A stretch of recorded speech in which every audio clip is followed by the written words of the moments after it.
consistency, and within chaos, there's order.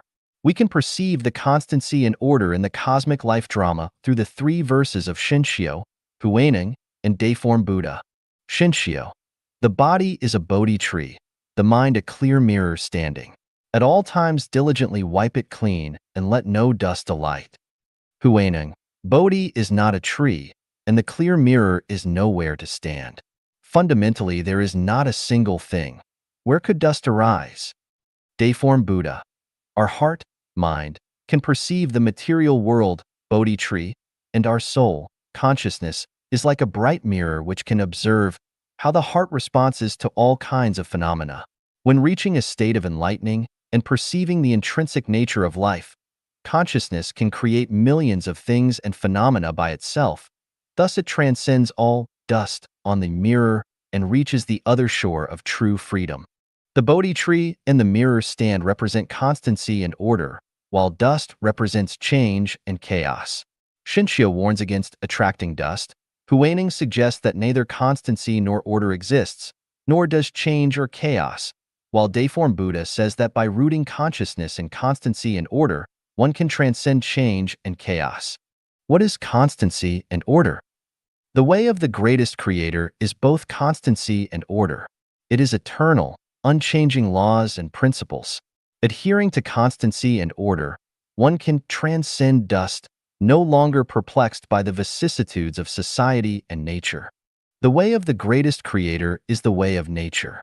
Only by rooting oneself in the way of nature can one laugh at the changing world, unobstructed by illusions.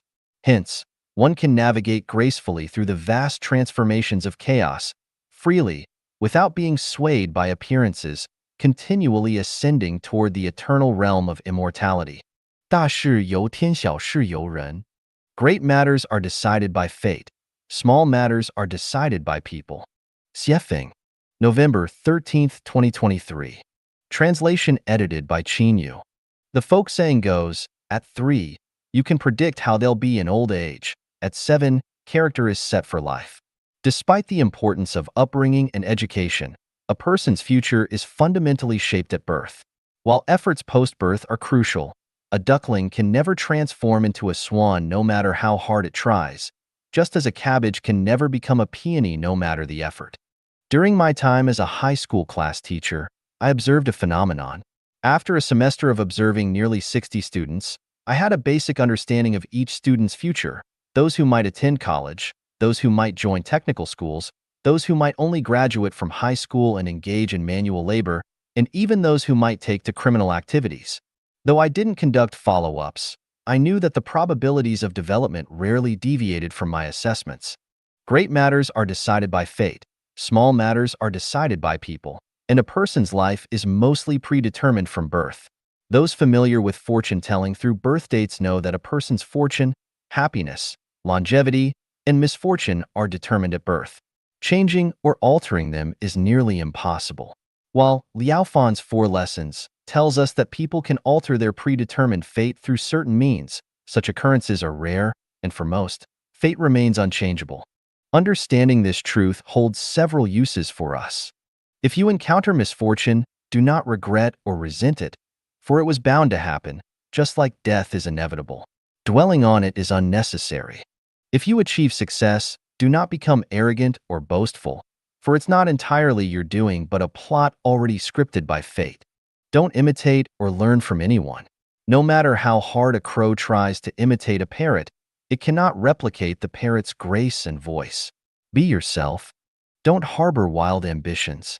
The traits of great deceit or great compassion are inherent in one's genes. If born as a fierce tiger, it will surely become the king of the mountains. If born as a lamb, it will never turn into a wolf. Life's journey seldom has a smooth path throughout. It's bound to encounter setbacks, lessons, and even Waterloos. At such times, harboring resentment is futile. It's best to smile because evading it is impossible. Facing it and accepting it calmly can alleviate much of the harm. Direction and purpose outweigh effort. Persistently walking toward a direction is better than frantic efforts in the same spot. Once standing on the wrong side for the sake of interests, there might be futile efforts or even risks to life. When the greatest creator sneezes, the entire world benefits. On a macro scale, receiving the greatest creator's favor ensures a peaceful and prosperous life. Losing it, no matter how frugal one is, might lead to mere survival. Hence, focus on the big goals and do not mourn the loss of petty gains. The best way to change fate is to consider contributing something for others, society, or nature rather than seeking something from them. Rendering others hopeless will eventually leave oneself with no way forward. When young, one strides with confidence, feeling that their future is entirely within their control. It's only when they reach 60 or beyond that they realize in the world, one's destiny is not entirely one's own.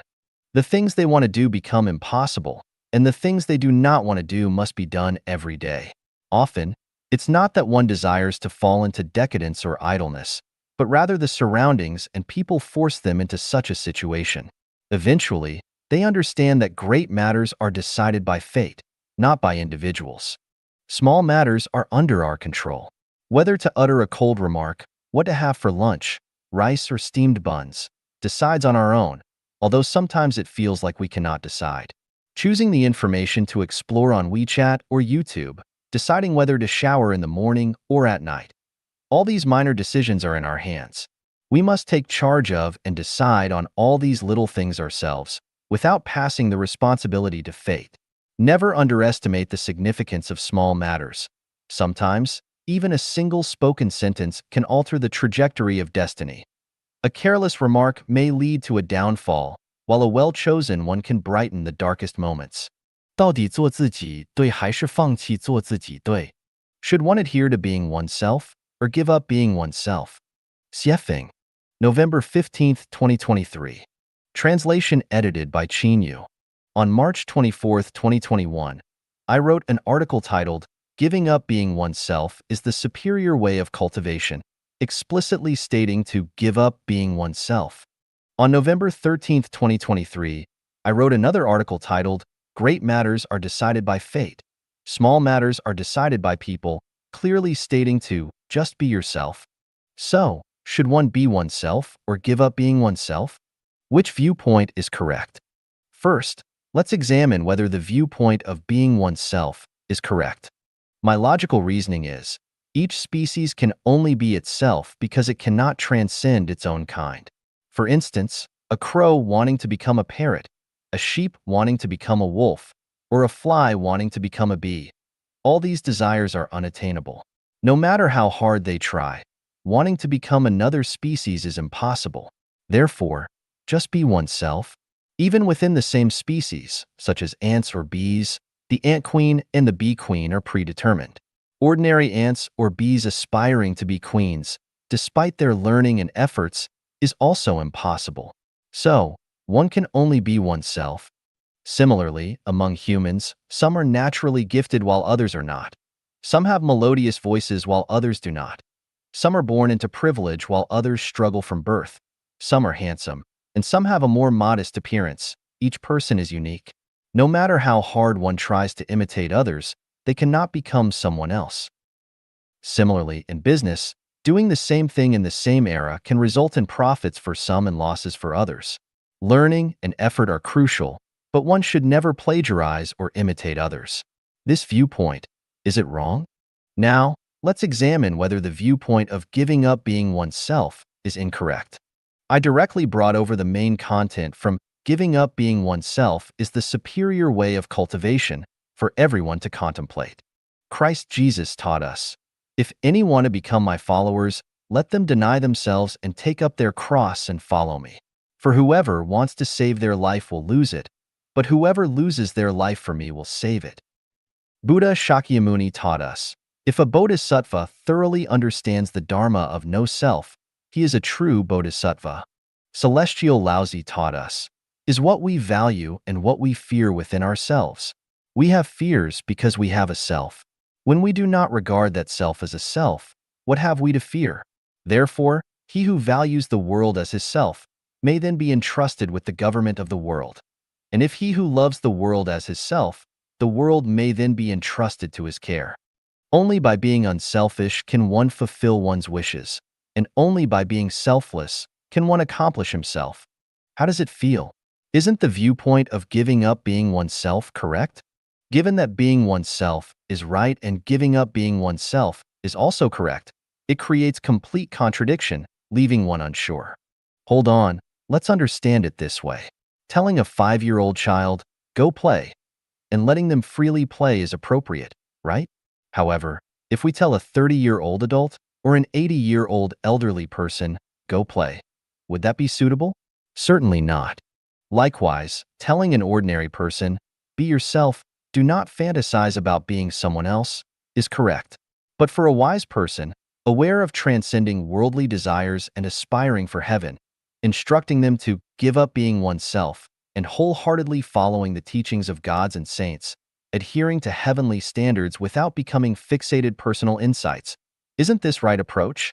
Any qualified teacher or master must tailor their guidance according to the aptitude of the disciple. Beams need guidance according to the beam standards, pillars according to the pillar standards, and rafters according to the rafter standards. A uniform standard cannot be imposed on everyone. Hence, guiding the general public should entail telling them, be yourself. Guiding exceptional individuals like saints and Buddhas must caution them to give up being oneself. 生命禅院对巴以冲突的解决方案 Life a genuine solution to the Israeli-Palestinian conflict. Xiefeng, December 11, 2023. Translation edited by Chinyu. Purpose: to ensure that every Jewish person lives safely and happily, and that every Palestinian lives safely and happily. Jews and Palestinians share the same ancestor, Abraham. Hence, the conflict between them is like a dispute between brothers, family feud. The land where Palestinians and Jews reside belongs to the Promised Land. It does not exclusively belong to either group. Therefore, the best solution is reconciliation and joint management between Palestinians and Jews. The desire of either side to eradicate the other from this Promised Land is a fallacy and will only lead to greater catastrophes. How can Jews and Palestinians reconcile? Firstly, let's determine who should govern the Promised Land. The premise should be whoever can ensure the safety, health, prosperity, and happiness of every citizen. If Palestinians can manage the affairs of the Promised Land better, let them govern. If Jews can do it better, they should manage. The fact remains that Jews have managed the Promised Land better economically, technologically, and administratively than Palestinians. Therefore, the best approach is for all Palestinians to integrate into Israeli society, considering themselves Israeli citizens. Palestinian elites with wisdom and capabilities can participate in the national governance. If Palestinians refuse to integrate into Israeli society, or if Jews refuse to accept Palestinians as Israeli citizens, consider the following alternatives. In the recent Israeli-Palestinian conflict, we've seen support for Palestine from at least 30 countries, condemning Israel. Since these countries care for the safety and well-being of Palestinians but militarily, Palestine is unable to surpass Israel, let's relocate the 6 million Palestinians currently living in Palestine to these countries. Each country can accept 200,000 refugees. This would resolve the issue. If the countries supporting Palestine only pay lip service and do not genuinely care for Palestinians, unwilling to accept them, then the third option comes into play. Isn't the United States supporting Israel? Then accept all 9.7 million Jewish people as Americans. Your country is vast and resourceful enough to allow 9.7 million Jews to move to the U.S. This would make the United States stronger. Moreover, I've observed many in the U.S. showing support for and standing by Palestine through protests. Let these sincere individuals, who genuinely care for Palestinians, go to Palestine and aid in its development. I believe those supporting and advocating for Palestine in the United States genuinely care for and cherish Palestine. They would certainly be willing to go to Palestine to participate in its construction. After all, once the Jewish people leave, there will be numerous houses available to live in and plenty of modern facilities to use. Why not take this opportunity? This would completely resolve the Israeli-Palestinian conflict and relieve Palestinians of any future concerns. If the 9.7 million Jewish people are unwilling to immigrate to the United States, or if the U.S. lacks the courage and openness to accept them, then, considering the good relations with Israel and the concern for Palestinians, Russia, with its vast territory and insufficient military manpower, could accept 6 million Palestinian immigrants. Accepting 6 million Palestinians to Russia could both develop the vast land resources of Siberia and enhance Russia's influence. This would be a beneficial scenario for Israel, Palestine, Russia, and the entire world. If Russia refuses to accept Palestinian immigrants, or if Palestinians are unwilling to go to Russia, then the Israeli-Palestinian conflict will continue. Life Achanuan provides these three solutions: reconciliation between Israel and Palestine, 30-plus countries supporting Palestine to accept Palestinian refugees, all Jews migrating to the U.S., or all Palestinians moving to Russia. If none of these works, the last resort would be war using the most brutal means directly. As history has shown us, where civilization fails, barbarism becomes the most direct and effective way to resolve disputes. 人类不会灭绝的三大支柱. The Three Pillars Preventing Human Extinction. By Xiefeng. January 8, 2024. Translation edited by Qinyu. The talk of doomsday is prevalent, with fears that humanity will become extinct. This is an unnecessary worry. Humans will continue to exist for billions of years until the solar system enters the long axis segment of the Taiji ellipsoid. Here are the reasons why humans will not become extinct. A cattle farmer who raises 10 cows will not slaughter all 10 cows for meat, nor will he let them starve, fall ill, or be eaten by wolves. The earth is that farm, the God who created humans is that cattle farmer, and humans are those cows. Therefore, God will not let humans become extinct. However, if a farm's grass can only feed 30 cows, and the number of cows on the farm exceeds 30, then the surplus cows will be dealt with. If we believe there is a farmer managing this earth, then we do not need to worry about human extinction. Those who have studied the solar system know that the entire solar system serves the earth, and the earth serves humans. If there are no humans on earth, the earth loses its value of existence. If the earth disappears, the solar system will collapse. Without the solar system, the Milky Way would be like a person missing a finger, imperfect. Therefore, for the perfection of the Milky Way, humans cannot become extinct. Because I do not want humans to become extinct, there will be no doomsday and humans will continue to reproduce. And this I might be you, the reader, or him or her. The above, farmer, solar system, and I are the three pillars preventing human extinction. Ridiculous? Far-fetched?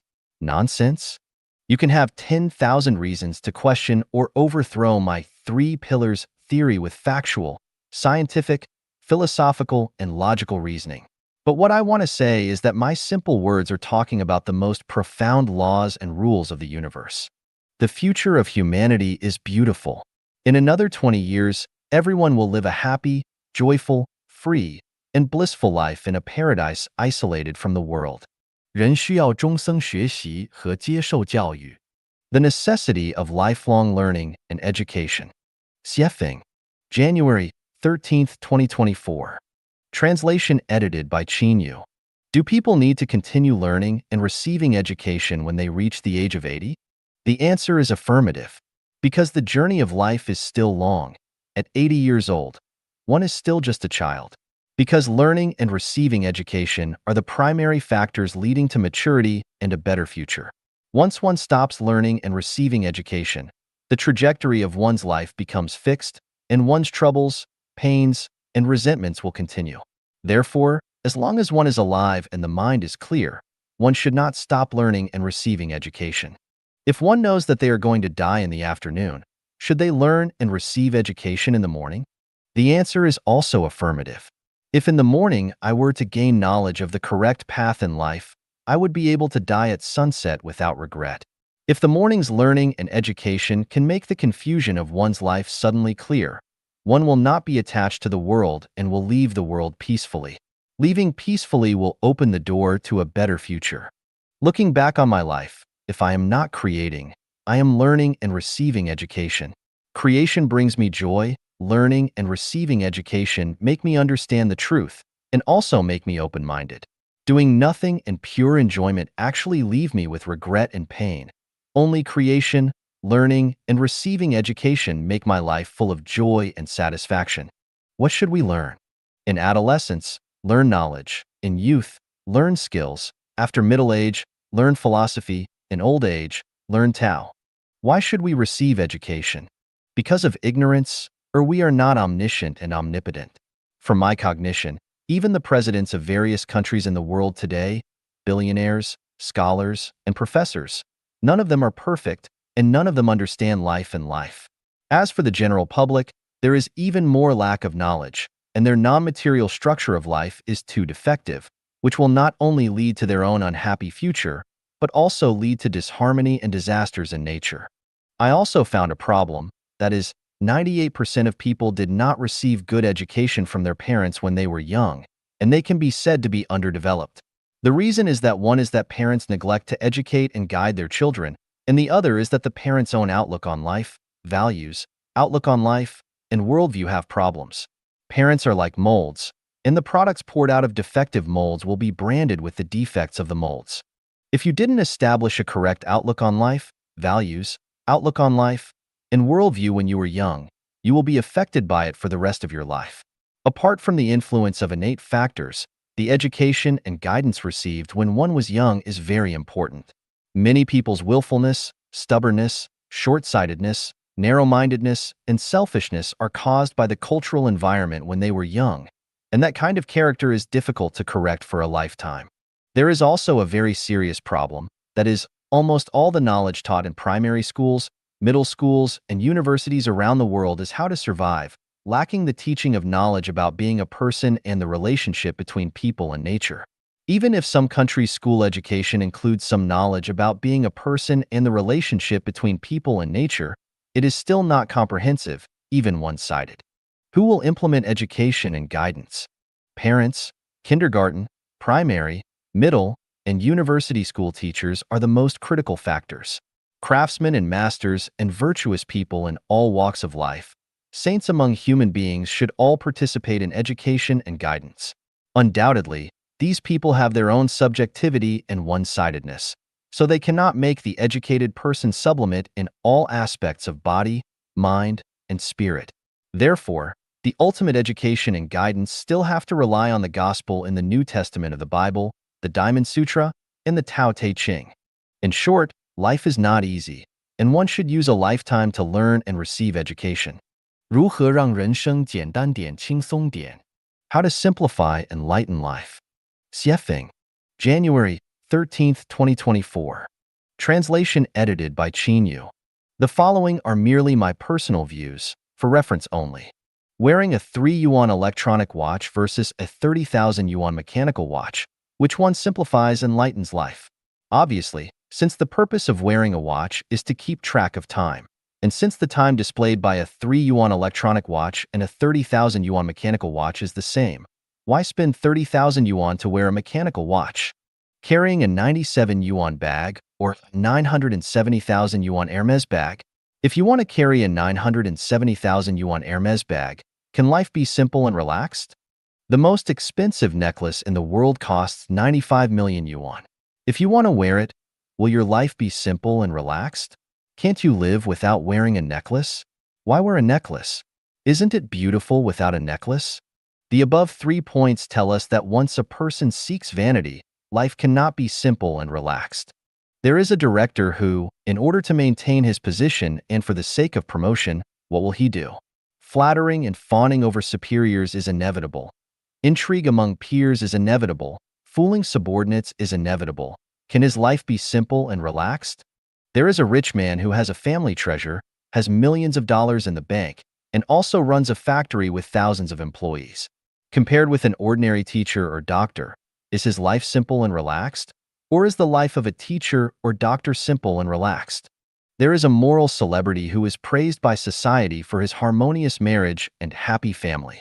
He is a good person, a moral role model, and a role model for people. Is his life simple and relaxed? In order to preserve his reputation, what will he do? Will he pretend to be a gentleman? The above 3 points tell us that once you have something, whether it is status, wealth, or fame, life will inevitably not be simple and relaxed. A person was hired to work in a certain government unit, and a month later he was dismissed because he found loopholes in the management of the unit and suggested that the person in charge of the unit plug these loopholes. A person went to a factory to work. During the work, he always kindly pointed out the shortcomings and deficiencies of the workers around him, often warned them to be careful, and if anyone did not improve their words and deeds according to his suggestions, he would get angry at them. After a while, he couldn't get along because the people around him ignored him. He couldn't stand the loneliness and solitude, so he had to leave. There is a rural person who, due to his frugality and good housekeeping, lives a decent life. One year, he noticed that many families in the village had bought houses in the city, so he felt that he was falling behind, not keeping up with the times. So he smashed the pot and sold the iron to borrow money and also bought a house in the city. After buying the house, he found that he needed to decorate, pay property fees, and repay the loan plus interest. At this time, he realized that the stable days of the past had disappeared, and he needed to rack his brains to make money to maintain the basic life of the family, and life could no longer be simple and relaxed. The above 3 points tell us that once a person blindly worries, meddles in other people's business, and compares with others, life cannot be simple and relaxed. Well, just the above few points, we find that once a person loves vanity, has status, money, fame, worries about things that should not be worried about, manages things that should not be managed, often compares with others, then his life will definitely not be simple and relaxed. So, how can one have a simple and relaxed life?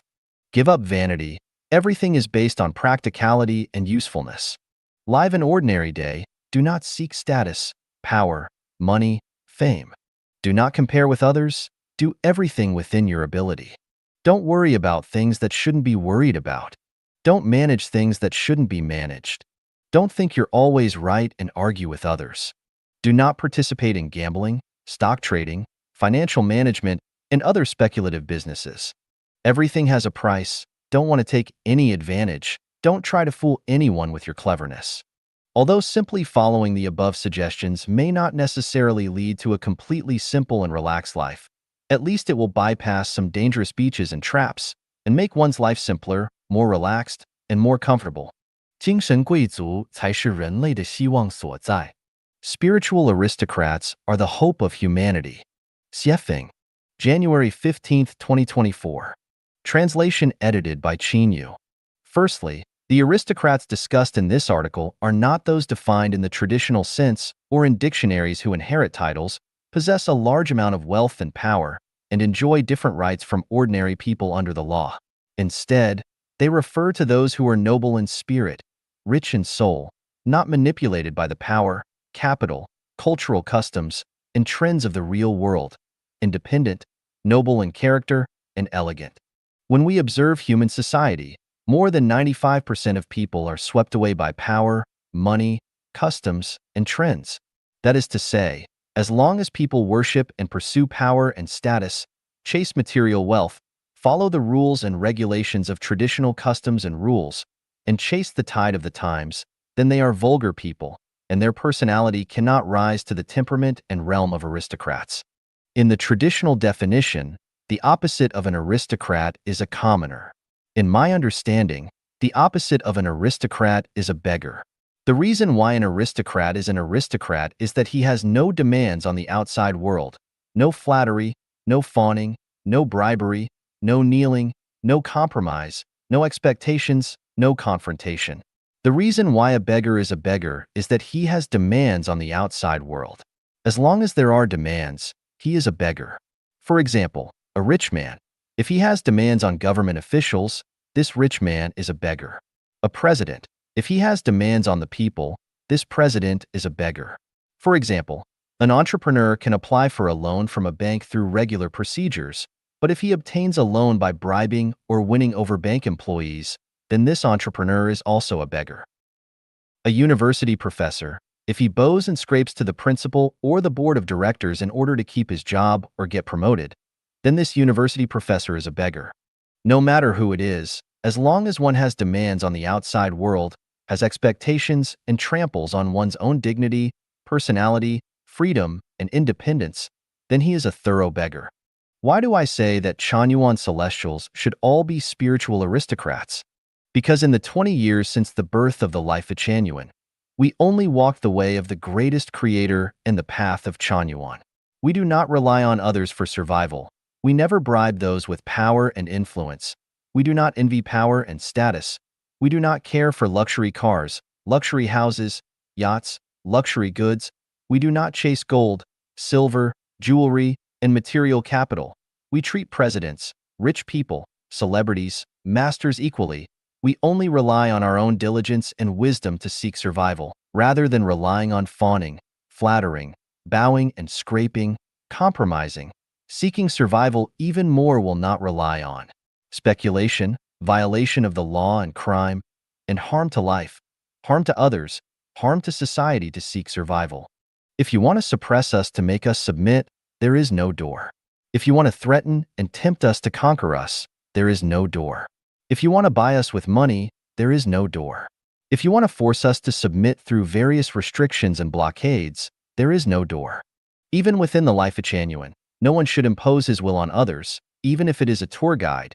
You only have to be a tour guide for tourists. You have no qualifications and power to impose your will on any Chanuan celestial, unless I am willing, otherwise, I still ignore you. Similarly, any crown of Chanuan celestial should not threaten or kidnap and restrict the tour guide. If you think the tour guide is fun, play together. If you think the tour guide is not fun, the tour guide doesn't want to play with you. We look at the fisherman. He hangs the bait that the fish likes to eat on the fish hook. If the fish thinks it's easy and cheap and feels that it's a waste not to eat it, once swallowed, its life is over. We look at the devil and his son and grandson. They use money, power, fame, status, beauty, and various small favors to fish for people. People are rushing to these baits. Once hooked, their small lives are over. These baits are like a whirlpool. Once you whirl in, you can no longer get the joy, happiness, freedom, contentment, and dignity of life, and you can no longer step into the gate of heaven. May there be more and more spiritual aristocrats born in the world.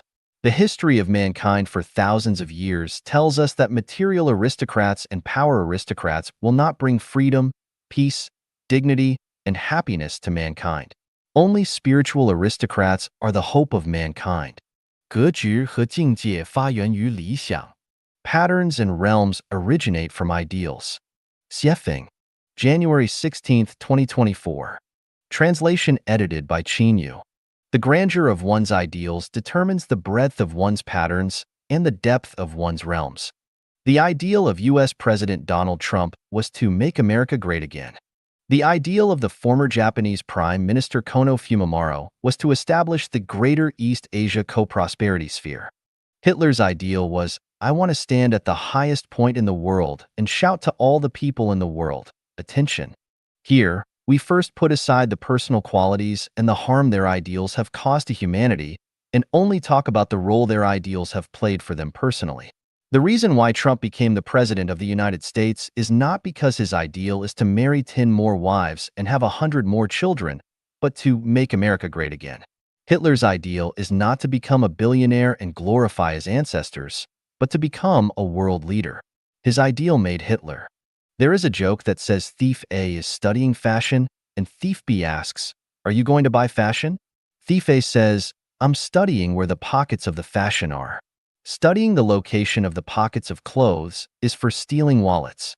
Such a smart person can only become an invincible thief at most. Readers, please think about it. What is your ideal? Let's take China as an example to look at some data. Since the 18th National Congress, nearly 5 million corrupt officials have been punished. From 1988 to 2021, 33.48 million criminals have been arrested. At present, online information says that there are 780 million people in debt in China, with an average debt of 140,000 yuan per person. On average, nearly 300,000 people commit suicide each year. These data, along with those who are plagued by diseases, often quarrel and fight, etc., a large part of people live a hard and bitter life. The above data show the tragedy of life, and the root cause of the tragedy lies in their ideals. The ideal of 5 million corrupt officials is to have as much money as possible. The ideal of 33.48 million criminals cannot be separated from individual selfishness and ego. The ideal of nearly 800 million indebted people cannot be separated from satisfying vanity. The ideal of 300,000 suicides cannot escape the lack of correct faith. From this, we can gain an insight. The lower and closer the ideal, the harder the life. The higher and farther the ideal, the more glorious the life. Let's compare to see if this prediction is accurate. There are 8 people. Person 1's ideal is to have a house in his lifetime, give birth to 3 children. Person 2's ideal is to become a civil servant and get a secure job. Person 3's ideal is to glorify his ancestors and become a superior person. Let relatives and friends, classmates, colleagues, neighbors envy.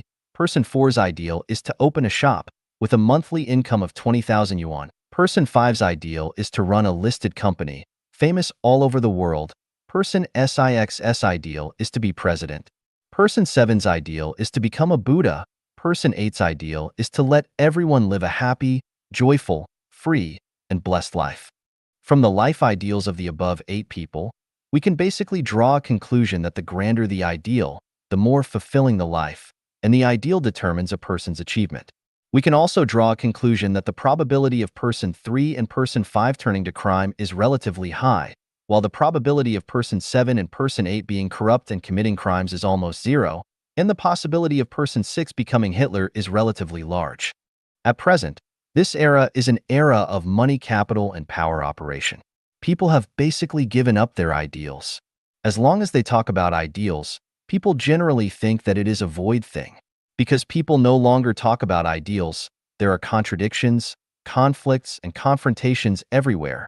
The confrontation of consciousness between the East and the West, the confrontation of interests between countries, conflicts between many countries and nations, the survival confrontation between people and nature, the cognitive confrontation between people and people. We can't see the beautiful prospect of human civilization. We can't find a few people with grand ideals. Of course, we can find people who have the ideal of realizing the great harmony world on the internet. If we carefully examine it, their great harmony world is just a slogan and a cover, without specific content. A great harmony world without specific content may turn the whole earth into a prison. Imagine if a dictator who does not allow people to have personal freedom, freedom of speech, and freedom of thought rules the whole world and realizes the great harmony world. Isn't that scary? So, I hope that more and more people with saintly thoughts and grand ideals will be born among human beings. 正负能量之何为零法则适用范畴 The scope of application of the law of positive and negative energy, summing to zero Xiefeng. January 26, 2024. Translation edited by Qin Yu. While exploring the origin of the universe and the balance of cosmic energy, especially the principles of natural law, the mechanism of nature, and the principle of justice in Tao, I discovered this law, namely, the sum of positive and negative energy is zero. If there is a positive universe, there is a negative universe. If there is positive energy, there is negative energy. If there is a positive electron, there is a negative electron. If there are people, there are anti-people. If there are gods, there are demons. If there is heaven, there is hell, etc. This law indicates that what is given and what is gained are equal, or in other words, giving plus gaining equals zero. This law is the balance mechanism of the universe, ensuring that the development of anything does not go to extremes. This balance mechanism is the natural law and also embodies the justice of Tao. Understanding and applying this law, we will know the mechanism of nature. Now a question arises, since the sum of positive and negative energy is zero, then, is happiness plus pain equals zero? Is love plus hate equals zero? Is cruelty plus kindness equals zero? Is enjoyment plus suffering equals zero? Etc. There is a very obvious fact that seems to prove that this law only applies to the category of energy and does not apply to other categories. This fact is that the super-celestial beings in the celestial islands continent of the Elysium world can enjoy eternity without worries and pains, and they will not suffer or be punished, while many lives trapped in hell are irretrievable and have to endure eternal pain. From the perspective of a single life form, the law of the sum of positive and negative energy being zero is not established, and there is no formula of happiness plus pain equals zero. This means that the law of the sum of positive and negative energy being zero applies to the macroscopic, not to the microscopic. It applies to the whole, not to the individual.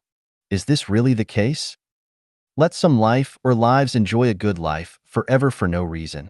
Let some life or lives suffer pain and torture forever for no reason. Is this possible? If it is possible, where is the natural law? Where is the justice of the universe? If it is not possible, where is the principle?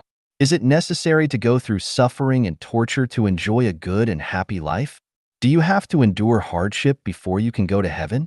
What I know and understand is that the law of the sum of positive and negative energy being zero applies to all fields, both macroscopic and microscopic, both the whole and the individual. There is no unprovoked blessing to enjoy, and there is no unprovoked sin to suffer. If you want to enjoy the benefits of heaven forever, you must meet the standards of heaven for life. This standard mainly depends on the following three items. The quality of life must meet the standard. Have enough merit, that is, capital. No worldly ties, no debt. To meet the above three standards, it is actually a very difficult and painful process. In this sense, happiness plus pain equals zero is established. Once the standard is met, you can enjoy eternal happiness, but the possibility of meeting the standard is very small. It is a miracle if 1% of humans meet the standard. If you do not meet the standard, you will inevitably suffer endless suffering and torture. Reincarnation endlessly, there is no end in sight, because we will find that we are suffering from pain and torture, but we are enjoying short-term happiness and joy. This is like a person. Every day go to work to make money, spend all the money you earn every day. You can't save a penny in the bank of heaven. Where is the money to enjoy a good life in heaven? Some people complain that the greatest creator is unfair, saying that the common people are suffering pain, enduring hardship, and bearing sins. Why doesn't the greatest creator relieve the suffering of the common people? I asked, who among the common people is willing to heed the call of the greatest creator and walk the path of the greatest creator? Can you find one? While disregarding the call of the greatest creator and complaining about the perceived injustice of the greatest creator, can you really blame the greatest creator? Perhaps someone might ask, how is it that the law of the sum of positive and negative energy becoming zero fails for those wealthy individuals who, without enduring much pain or torment, enjoy a life of luxury? The law has not failed. The perceived failure of the law is due to two reasons. 1. You have not seen the pressures and trials they have endured. 2. You have not seen their future. They have shouldered more risk and mental strain than the average person, experiencing psychological and spiritual torment. Therefore, they are entitled to enjoy material wealth, but their future is bleak. The wealthier a person is, the greater their responsibility for the destruction of nature, the more money, the greater the sin. The more material wealth a person possesses, the heavier their sin, and the more severe their future punishment. Therefore, one should never envy or admire the rich, but rather pity them. In summary, the law of the sum of positive and negative energy applies across all domains. 一个小资本家论雪峰式共产主义. A small capitalist discusses Xiefeng-style communism. Xiefeng, January 30th, 2024. Translation edited by Qinyu. I was born into poverty and, through hard work, became a minor capitalist for a time. After becoming a capitalist, I employed 2 workers in my home. One was a young girl responsible for washing clothes, cleaning dishes, and maintaining indoor cleanliness. The other was a middle-aged man responsible for maintaining flowers, trees, lawns, swimming pools, keeping vehicles clean, and feeding 2 large wolf dogs. The gate didn't require management because it was a remote-controlled electric gate. This comfortable and leisurely life lasted for over a decade, and I have the following insights. For society to progress, there must be wealth disparity, and there must be upper, middle, and lower tiers. The upper tier thinks, the middle tier understands management, and the lower tier serves the upper and middle tiers. This is an ideal social situation. Equal poverty or common prosperity will result in everyone not being